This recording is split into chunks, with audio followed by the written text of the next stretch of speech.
everyone! Happy Sunday morning! And today we're gonna go to Luisita, Tarlac, para lang magkape and mag-breakfast. Usual Sunday date namin to. Normally with Lola Bear. So for today, kami muna. And while driving as usual, we're gonna do a podcast. And yung topic ngayon is basically a comparison ng freelancing at saka office setup. Ano ba yung good and bad for both setups? So, pag-usapan natin siya. Before we start, we just wanna say na these are just based on some comments and feedbacks and real experience po namin. So, if you have any other experience on both setups, don't forget to comment down below so we can also talk about it. So, yeah, start na tayo. Let's start with the good things muna. So, as you guys know, we are both freelancers. We want to talk about good things about freelancing. Para sa'yo, ano yung good experience? Sa office muna tayo mag-start. Oh, gusto mo sa office? Okay, since office siya eh. Start natin ng bad para we end up good naman siya. Okay, so, sige. So, bad. Mas maganda. So, syempre, mahirap din na yung bad experience pag 100% office kayong commute and travel. Syempre, sa Pilipinas, wala yata magsasabi na sarap-sarap pumasok. Sarap-sarap pumasok. Ang sarap ay pagsiksikan sa umaga. So, yun. Tapos, di ba, partida kung, kung may sasakyan ka, hindi ka rin naman makakaskip ka dun sa siksikan, sa hassle ng pipila ka, sa mga terminal. Pero yung traffic, hindi ka naman makakaskip dun regardless kung may car ka o wala. So, yun. For me, number one yung commute to office. True.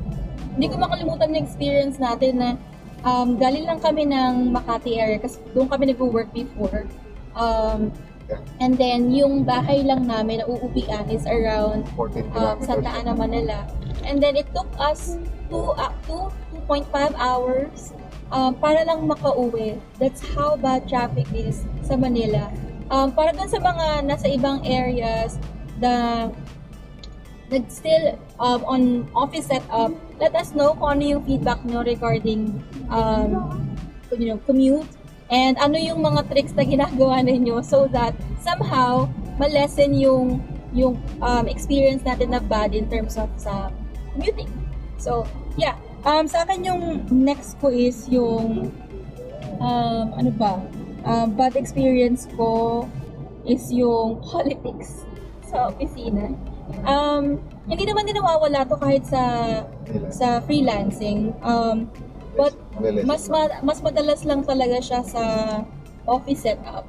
So, wala akong masyadong experience regarding that sa office, honestly. But I have a lot of friends that have told me na ito yung experience nila. And ang nagiging madalas pa is yung naghahatakan. Instead of, supporting each other or kumbaga sabayan natin sila if they have wins, celebrate their wins. Hindi yung nagiging ganun yung kumbaga setup sa office. Usually, sa mga seniors yan nangyayari. Pag junior ka, ang tingin ng senior, kahit parehas lang din naman kayo ng course na gagawin. Ang pinagkaiba lang talaga is junior and senior relation. So, usually yung pa-power tripping yung mga senior. I don't know kung mag-agree kayo, pero I think na-experience ko rin. Pero hindi naman siya ganun kalala para sa akin. Usually nung kabataan naman natin, pasikat tayo nun. So hindi natin masyado iniintindi yung mga distraction. Pabibo ba? Pabibo muna. Pasikat mode ka muna. Kasi okay lang po sir. Pero sa loob mo nun, pero parang ganun. So yun, yung politics, I agree doon. Another thing siguro sa akin is ano ba yung sinasabi nila? Yung flexibility. So, sa opisina kasi very structured na yung setup. So, kumbaga parang... Bad yun, para sa'yo? Yes, sa opisina. walang, kumbaga, lack of flexibility. So, kumbaga parang hindi ka makalabas dun sa job description Oo, mo. parang kung ano, Tingin mo, alam mo naman yung gagawin kung ikaw yung nasa... kumbaga sa office kasi, kung nagpapalo ka sa SOP, parang yung sabi mo. no, ang point ko is, like for example, kasi syempre sa opisina, kung ano yung na-signed mong trabaho, that's it. That's pretty much it. And for those people na gusto nilang lumabas sa comfort zone nila, get outside of the box. Yung sa office kasi, kung ano yun na yun. I mean, it's good at some point, pero if you wanna grow more and see your full potential, sa akin medyo nahahatak ka doon. Parang gano'n. Cage ka dun sa Oo, yes. So, unless of course you're gonna be promoted and you're gonna do some executive tasks, ganyan. Pero para sa akin, if you were just hired for this one and then mababox out ka lang talaga doon, then you won't be able to see your full potential. Parang yun lang yun sa akin. Ako yun. Yes, another thing sa bad, I think I can say yung maybe yung hindi mo maiwasang mga galawan sa office, like hindi man bad hindi man totally bad, pero parang sa akin kasi gusto mo lang makisama, like for example nagkayaan ng mga trabadors, gastos? Kahit ayaw mo pero syempre dahil boss mo yung nag-iya, for me sumasama na lang ako, pakisama, although alam ko minsan kakapusin na yung pera ko, hindi na umabot sa susunod na sweldo. Yung mga ganun, yun nga, sample ko rin dati, nagtitipid ako sa lunch, nagbabaon ako minsan, biglang, tara kape tayo. Starbucks. May chichika kasi yun. Yun, para sa akin, medyo bad yun although I appreciate na niyaya ka yung gesture na kinonsider ka, pero yung ayoko rin namang, ayoko agad humindi. At the expense na nasisira yung budgeting ko, lalo hindi naman ganun kalaki yung sweldo ko nung una and maraming gastusin sa bahay, sa personal mo. And that also is another point dun sa bad experience or bad thing in the office setup is yung sahod. So, syempre po, hindi naman po namin nilalahat na yung mga sahod is maliliit. May mga naman talaga na malalaki ang sahod, like yung mga website developer na sa office setup and things like that. But mostly, maliliit talaga yung sahod compared to what you can achieve or what you can earn doing freelancing. So, para lang magkaroon ka ng sahod, for example, galing ako ng sales, I have to reach yung quota, I have to be promoted and things like that. And sometimes hindi mo agad-agad yun kukuha, it takes time. Diba? Ganun din naman sa freelancing, pero ito kasi medyo matagal lang na kaunti. Unless you're blessed enough to be promoted every year, kagaya nung isa dyan. So, yun. And then distraction. Distraction sa akin kasi dati sa sales, kwento ko lang sa inyo, nag-work ako sa office before as sales representative. And na culture shock ako kasi yung ingay talaga sa office is talagang maingay. Like, you have to shout kapag may nanalo or may nag-close ng isang sale. And yung mga tao, tawag ng tawag. So parang sabi ko, ang ingay ng setup talaga. So, yun yung distraction sa akin. And then other people na hindi naman nagtatrabaho pero nakaupo sa chair nila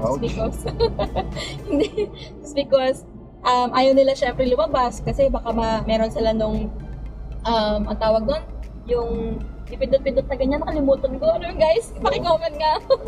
Nakalimutan ko na. Yun, so nagkukwentuhan lang sila, nagkichismisan lang sila, pero nasa gilid mo sila habang nagkatrabaho kayo. I'm like, ingay nyo. Pero, isa sa mga bagay na na-miss ko actually, yung ingay na yun. Because, syempre, when you're working from home na, yun yung nawala. So, any other things na... Siguro, okay na muna yun. Let us know na lang kung gusto nyo ba. Kung meron pa kayong na-experience. Magalungat pa kami sa baon ng mga ganong kwento. Pero, marami actually, for sure. I want to live na na maganda pa rin totally yung experience ko sa office dahil saludo dun sa mga naging ka-work ko. And speaking of that, let's talk about Kaya good sa good things. naman tayo, sa good. Sa good things about sa office setup. Sa good, wala akong maalala. Ay, joke lang. Ang siguro sa good ay yan, yung mga colleagues mo na napaka mga naging kumpare mo na rin, dating mga strangers, naging kaibigan, ngayon halos naging kapamilya mo na siya halos, or sila. Mga inaanak ko yung anak nila, inaanak ko nila si mother, so yung ganong sense. So, more than work yung naging relation ko sa mga ka-office ko, and majority is okay naman talaga. Yun. Go pa? Siguro, I can say also yun nga, dahil mamimiss mo yung good sa office yun. Madali yung pag may problema ka, Makakausap hindi ka. naman kasi parang ang hassle kasi mag-video call ka, hintay mo na sagutin nila. Unlike nung pag sa office, nakita mo silang nandun, lalo na kung kaya mo siyang hinga ng advice, alam mo magaling siya magbigay ng advice, lapit ka lang sa kanya, kausapin mo mamaya, oo nga no, may mga aha moments ka na agad. Dahil ang dali lang ng exchange of ideas or Agree. both professionally and personal problems kaya mong ma-solve basta makikipag-communicate ka lang ng maayos. Yun yung namimiss ko sa office. Yun bang hindi mo na kailangang mag-antay ng time Schedule. para ma-schedule mo ng meeting para masagot yung tanong mo, yung resources and support andyan na right away. Topic ka lang talaga unless naka-leave yung Yeah. support ninyo. But yeah, definitely I agree doon. Yun yung isang bagay na na-miss ko kasi if you move into freelancing, medyo kailangan maging flexible ka talaga, kailangan maging resourceful ka talaga. Another thing sa good na pwede ko ding mabanggit is yung work and life separation. Na kapag tapos na yung 8-hour shift mo or 9-hour shift mo, you go home, bahay na talaga, as in you don't have to think about work. Unless very workaholic ka na, you have to bring your work sa bahay. So, yun yung isang bagay na talagang nami-miss ko din kasi yun naman yung isang bagay na medyo nandun sa downside ng freelancing. So, other than that, gusto ko lang din i-piggyback yung mga workmates turn into friends, turn into mga kumpares, kumares, na up until now, I'm very, very grateful. Kasi ako personally, shout out kay Ate Ems, kay Jimry, aking pinakamagandang Frenny, kay Maring Ann. So, marami akong mga naging ka-work na talagang naging good friends, turn into ano nga talaga parang family or relatives na. So, we have learned a lot from them as well. Hindi lang sa trabaho, kundi din sa, sa buhay. Tsaka syempre, yung mga chismisa, hindi namin makakalimutan. So, and then yung mga time na you guys have to go out, ganyan, yung socialization ba, in general. So, yun yung isang mga bagay talaga na na-miss ko din sa office setup. At maliban sa mga 2 bottles, 3 bottles na pinag-uusapan nila. So, yeah. Siguro sa akin, na-miss ko rin sa office. Unli coffee. Vending machine namin. Unlike, Dali mo na yung baso, pindutin mo. Okay na, may kape ka na. Ayun kasi ikaw magtitimpla eh. Medyo. Siguro, ano pa bang na-miss mo? Yun, syempre, connection dun sa mga colleagues mong kasundo mo. yeah. Yung ang bilis mag-setup ng tara, tayo, basketball tayo. Mga recreation. Recreation ba? R&R talaga. Madali yun. Oo. Parang ang hirap kasi isipin kung kunyari, ikaw Indonesia, Singapore, Malaysia. Tara, Basketball. ang gastos. Pero kung sa office kayo, yan, sa Makati, marami namang court malapit sa Makati. Hindi man kailangan gumastos. Minsan, magkakayaan lang, mag-jogging lang sa Ayala Triangle. Yung mga ganun ba? Ang bilis mo mag-detach sa work, ang bilis mong ma-reset ka agad. Hindi ka gaya nga, connection again dun sa work separation.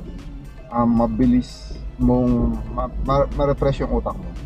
So, para sa akin, alain tulong yung lalo na game sila sa mga recreation, like basketball, nagbo-bowling kami, nag-billiards kami, Yung mga darts, mga ganong activity ba? Oo, yung mga tawag doon, yung pupunta kayo sa lugar na layon. Nag-outing din kami. Yes, oo. Sa pambansang Outingan naman. outingan ng team building capital of the Philippines sa Pansol, yung mga ganun.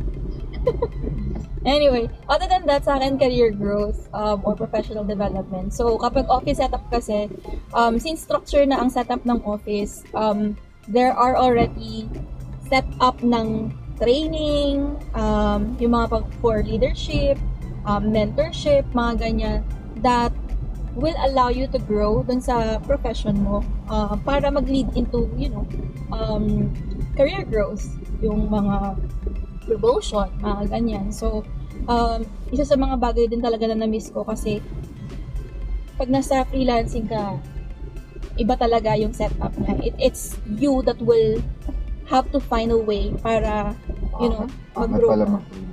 Hindi siya pangit. Hindi siya pangit. But anyway, talking about freelancing now, let's talk about the bad things. Or bad experience, or bad, not really bad, but yeah. Hindi naman siya, siguro hindi siya bad totally for me. For me, it's a challenge. Yun nga, challenges na lang. Mahirap sa ano ba doon? Freelance. Sa freelancing challenge. For me, yung culture talaga. Lalo na kung mga ka-work mo is iba-ibang culture, iba-ibang nationality. Napaka-hirap mag-adjust. I tell you talaga na ako dumating ako sa extent na nanonood ako ng balita ng Singapore, ng Indonesia. Nag-aaral ako ng history nila. Hindi ko sinasabi yung para sabi ko, sipa ko. Hindi. Ayoko kasi nakaka-offend ng lalo na kung culture or belief nila yun. Ayoko lang umabot sa extent na nakakasakit na pala ako, hindi ko pa alam. Mga ganun. Kaya, nag-extra effort ako doon. So, ang challenge yung culture, yun. Sa akin naman, lack of benefits. So,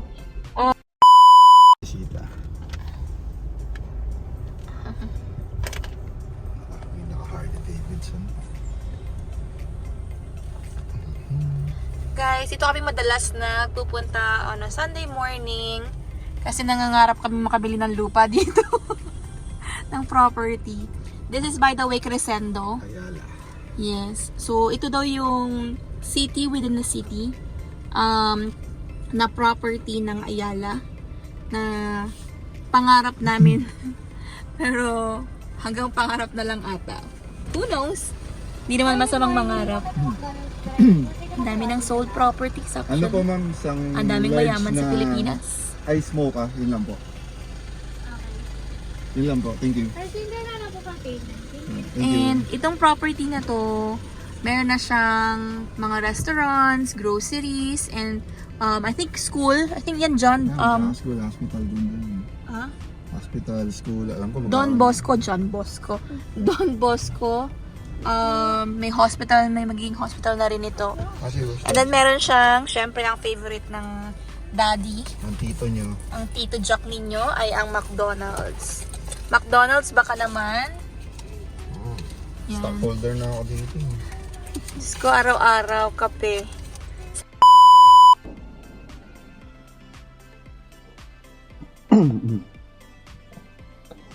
Hi guys, pasensya na kayo. Naputol ang ating video kasi Overheat. nag-overheat. Pero nagpapalamig na po ang may-ari ng camera. Let's ko lang yung Mac Cafe ni Luisita. Punta kami dito sa Tarlac. Mga Mac Cafe ang McDonald's lang. Joke lang. Dumadayo pa kami. Ang layo nito. Sa amin, ordinaryong McDo lang din. Yan. Check nyo. Yeah, try it kasi meron silang Mac Cafe. And maganda naman kasi talaga ang view dito dahil dito ka mamomotivate na bumili ng lupa. No, kasi marami ng sold na lupa dito sa Crescendo. And I'm not sure if they're still available, but yeah. Anyway, moving on, just to continue about the bad experience or yung mga challenges na meron talaga sa freelancing.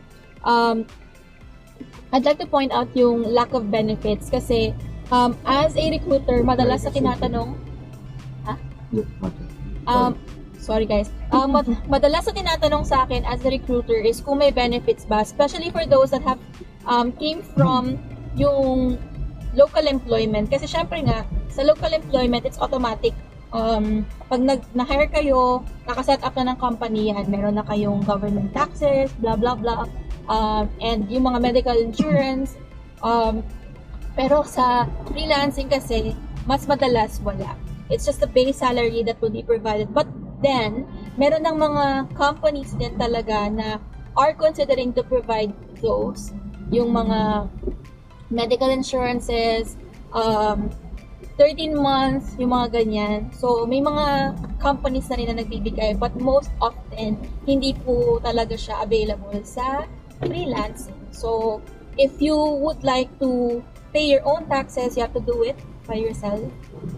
And then, if you would like to get a medical insurance, that's gonna be your personal expense. So, yun lang po isa sa mga challenges sa freelancing. And other than that, of course, is yung sa isolation na sinasabi nila, because obviously you're gonna be working from home. Mag-isa mo lang.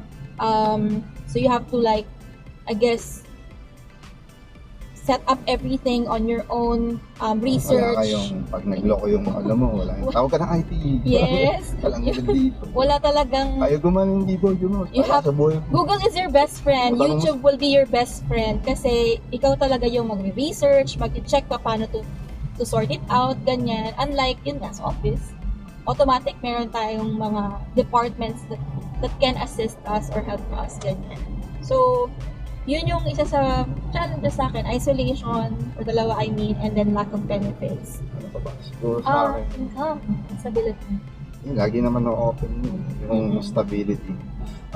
Siguro yun na, hindi siya ganun ka-stable sa freelancing. For me, pero marami rin akong kilalang napaka-steady ng freelancing nila. Pero sa amin is, yun nga, alam namin at some point, pwedeng magsara yung pinagkatrabahuan namin. Pwede magbago yung business model nila. So, for sure, maapektuhan ka dun. So, yun. That's the reason why we highly suggest talaga na you manage your funds properly and make sure na hindi po tayo nagwawating-wating at ginagastos lang yung pera natin na parang one day millionaire tayo. You know, buying Shopee, Lazada, items every now and then. Isa sa mga natutunan ko yan because yun nga, hindi po siya ganun ka-stable na mamaya posible yung client mo will decide na they will Drop na lang ito isang terminate business, nyo. focus na sa Oo. mas malaking, mas profitable na business. Yung mga ganun ba? And sometimes hindi yung May mga- termination pa, babe, is hindi siya yung they will give you 30 days notice. Minsan, right there and then, they will tell you, I'm sorry, we don't need your services anymore. We'll give you 2 days, 1 week, ganyan. And maghahanap ulit ng trabaho. So, kailangan mo talagang mag-sinop Doon sa glory days. ng pera. Invest it with, with something na talagang may future proof ba? Like yung properties if you can, mga items or mga bagay na kailangan lang, needs, kung sabi nila. So yun yung sa mga challenges so far sa freelancing. And if you guys, may iba pa. So, Yeah, if hindi you na guys namin have- isa-isa. any other thoughts na tingin nyo are challenges sa freelancing, feel free to drop down a comment para ma-share din natin sa kanila. And, maybe other than dropping the challenges, maybe say something about what you guys are doing para ma-overcome yung challenges. Sa na yun. Yes. And let's talk about the good things about freelancing. Obviously, income. So, income is pinakamalaking benefit talaga na nakikita ko talaga sa freelancing. You guys can, siguro you can earn money twice, thrice, or even 4 times what you are earning. Hindi po yun ka-OA yan. Posible po talaga siya. Of course, with hard work, with non-stop of learning, adaptability, flexibility. goat! Baby goat. Yun talaga, posible talaga. Marami pa akong kilala talaga na kumikita ng 6 digits. But hindi po yun agad-agad, syempre. That's the reason why we always advise na ingatan po natin yung kita natin if you are already into this industry. Second na benefit or good things about freelancing. Yan, connected din sa possibility ng more incomes. Yun nga, dahil freelancing ka, basta may time or nagkaroon ka ng downtime, pwede kang gumawa ng iba, side hustle during the freelancing time mo. I mean, pwedeng bigla kang na-inspired gumawa ng Canva products, yung mga nauso ngayon ng mga digital books, di ba? Kahit sabi nagbo-bookkeeping ka, hindi ka naman nagbo-bookkeeping ng 8 hours. Nagbo-bookkeeping ka and then nagla-lunch break ka, nakaisip ka, gawa ka, or nagko-coffee break ka, nakaisip ka ng magandang digital product, saan ba gawa ka? Ano mga ganun ba? So, it eventually magiging extra stream of income mo yun, yung ganun. Unlike, I doubt kung sa office magagawa mo yun. Ayan, katrabaho sa bangko, wala. Yung medyo may tulala moments tayo doon sa loob ng 8 to 5. Netflix. Ang hirap naman maglabas ng iPad, mag-canva ka doon. I'm sure makaka-receive ka ng puting papel na may red na font. Ang tawag doon, kasi wala, yung trabaho ko before, parang 15-30 minutes, tapos na talaga. So, yung 8 hours ko, parang ang tagal-tagal. And then, hindi ka naman pwede nga mag-Facebook, kahit na post kasi iba-ibang group. Kahit may mga trick na pwedeng gamitin or gawin para makapanood. Hindi pwede kasi nga baka mapatawag tayo ng Sir Manager. Ni Miss Minchin, ganon. So, kailangan talaga i-maximize mo yung oras mo or... Actually, nagawa ko yung freelancing during nung full employee ako. Pero, like, papasok ako ng sobrang aga, like 6:30, nandun na ako sa second floor, nagkakape na. Ang pasok ko ay 30, so alis ako ng bahay ng 6:30, nasa office na ako. Para iwas sa traffic. And mas magawa ko yung freelancing ko, nagpo-program ako before pa ng reporting time ko. Yun yung pinaka-workaround ko, pero hindi siya masaya. I mean, ang hirap pumasok ng sobrang aga. Sayang, mas masarap matulog sana, yung mga ganun ba? Pero, isa pa palang gusto ko sa freelancing is yung autonomy. Kasi, yung kaya mo bang gawin yung... No, kasi sa freelancing, na-mention na namin to sa previous podcast namin. You have the autonomy to do what you want to do. Like, for example, pwede kang maging graphic designer at pwede ka rin maging admin person or executive assistant. Pwede kang maging bookkeeper, na pwede ka rin maging admin. So, as long as meron tayong relevant, I guess, knowledge and experience dun sa mga jobs na yun, you can, compared sa, sa corporate jobs na you're gonna do what you sign up for lang. So, medyo maraming variety of things that you can do in freelancing, and I think it's very, very good kasi you'd be able to reach your full potential talaga na sometimes at some point feeling ko hindi ko siya naisip talaga. Like for example, hindi ko naisip na I can be someone that does invoicing. Hindi naman kasi ako nag management, accounting or anything sort of course. So marami din dyan na HRM pero ang ginagawa nila accounting jobs or yung courses na medyo malayo sa mga ginagawa natin ngayon. I'm sure marami dyan. Comment down below if you guys have done a different course but now doing a different job. So, marami pa yung benefits na nakikita namin sa freelancing. And I'm sure na if we are... Dito na lang namin siguro end guys. Naghahang yung 360 namin dahil sa init daw. Siguro dahil sa battery. Hindi naman ito yung original na battery niya. Class A lang to. Spare na battery ka lang. Yung original ko hindi siya yung nakalagay ngayon. And isa pa, nito na rin kami ngayon sa Luisita. So, dyan sa Jollibee ng Luisita. Usually sa Sunday talaga. Every Sunday, dito kami. Para lang mag-unwind and mag-breakfast at the same time and mag-drive. But yeah, so regarding sa good and bad or yung mga benefit and challenges sa office and freelancing setups. I'm sure hindi naman po lahat yon applied sa atin. So there are good things that that an office setup provides, or at least that we have experienced. Meron din naman tayong mga challenges na na-experience, and depende talaga yan sa preference natin, guys. Hindi po namin kayo pipilitin to try freelancing or even move sa freelancing kung hindi rin po namin nakikita ang benefit ng freelancing. But it's really up to you. Ang sa amin lang po, we wanna share what we have experienced and what we have learned, and at the same time discuss with you kung ano din po yung mga benefits ng freelancing and ng office setup, because both of us are actually came from office setup and now doing freelancing. So guys, thank you so much once again for listening, and I hope you guys will like and subscribe, and we'll see you guys on our next podcast. Bye! Wala.